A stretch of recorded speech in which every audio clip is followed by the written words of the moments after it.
Welcome to the Affluential Sports Channel, and today I'll be doing a review of NXT, of WWE's NXT No Mercy pay-per-view.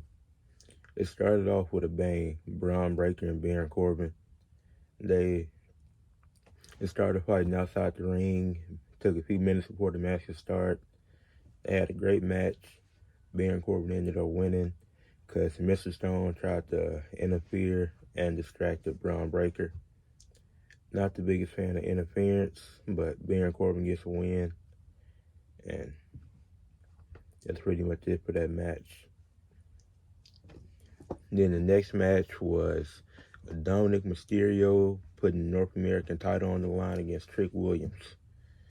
And Dragon Lee was a special guest referee. I really enjoyed this match. Trick Williams ended up winning, even though there was a lot of rough spots. So Dominic accidentally super kicks Dragon Lee.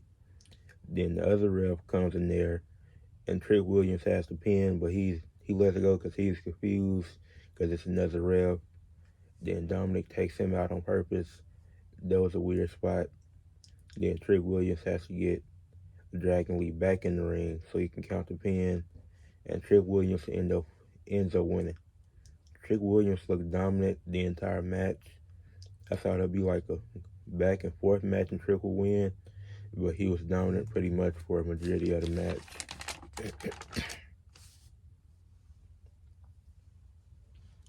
Then we had a fatal four-way tag team match for the NXT tag team titles. It was the Creed brothers versus Angel Garza and Humberto Carrillo versus Out the Mud versus the tag team champions, Tony D'Angelo and Stacks, who ended up retaining. This NXT always has a great fatal four-way tag team match at a pay-per-view like these. First time I seen Out the Mud wrestle, they look pretty good. This was a very fun match. They had a quadruple suplex spot, which was really cool.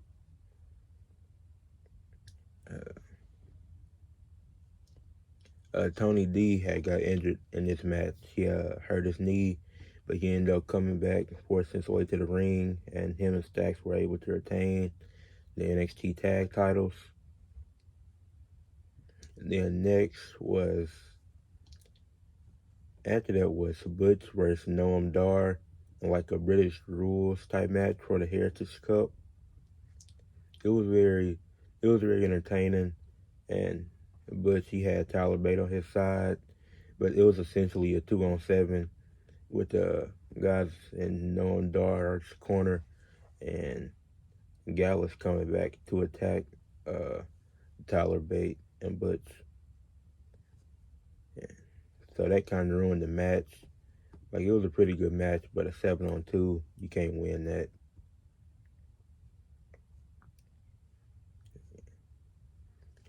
Then the next match was the rematch from NXT Great American Bash, which was Ilya Dragunov versus Carmelo Hayes for the NXT champion. Carmelo Hayes was the champion going into the match, and during his entrance, it showed different jerseys, saw the names he had beat, and it showed Ilya Dragunov twice, and implying that Carmelo Hayes will win again tonight, but that wasn't the case. Ilya Dragunov ended up winning this match. It was a great match. Ilya started off aggressive. Both men did their thing, and they showed respect to each other after the match. Then we get to the main event, which was an Extreme Rules match with Tiffany Stratton and Becky Lynch. This was also a good match, a great match to close out the show. Becky Lynch retains. Lots of chair spots as usual.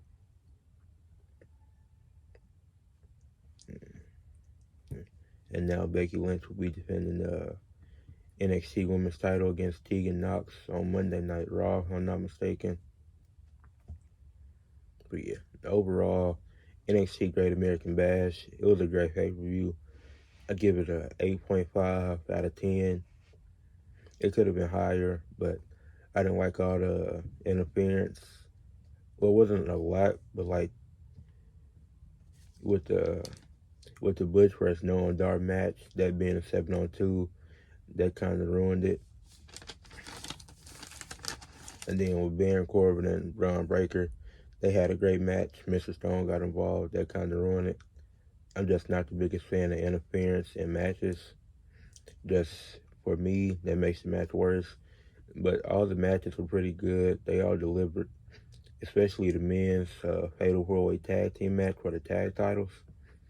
I really enjoyed that match. I might rewatch that one soon. But yeah, it was a pretty good pay-per-view. Like how it started, like how it ended. So please like, comment, and subscribe.